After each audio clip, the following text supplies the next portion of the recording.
Hi, I'm Andrea Fallon-Korb with Aspire Performance Coaching. I just wanted to give you a sneak peek into my upcoming workshop, Coaching Millennials, Bridging the Gap.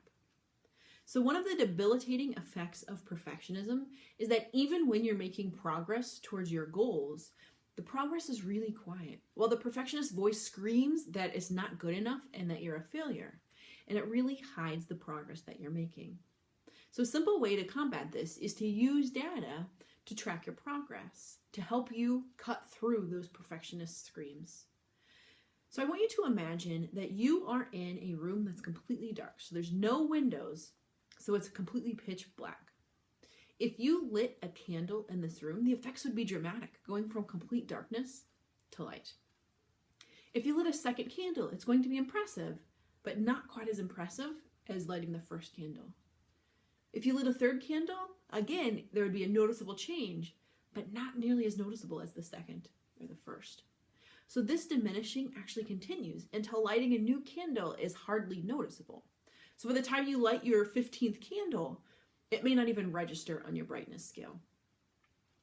Now let's take this exact same analogy, but talk about an athlete who's trying to increase their mile. So if that athlete goes from running a 3 miles an hour to 4 miles an hour, they're going to cut their mile time from 20-minute mile down to 15-minute miles. So that 5-minute difference is a huge, very noticeable change. However, if that athlete increases from running 9 miles an hour to 10 miles an hour, they're only cutting down their mile time by 40 seconds. So as you get better and become more elite, the small changes, the small progress that you need to make to continue to improve and to get better are not going to be quite as noticeable. So perfectionism is going to use these shrinking levels of success to try to convince you that things aren't going well. So if you are in the middle of your goal, perfectionism is going to try to convince you that your results aren't good enough.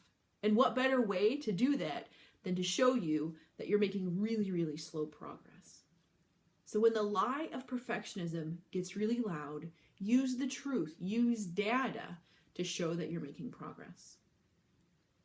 So if you're interested in learning more about diminishing the negative effects of perfectionism or better connecting with your athletes, I'd like to invite you to join me on July 12th, either in person or live online, for my upcoming workshop, Coaching Millennials, Bridging the Gap.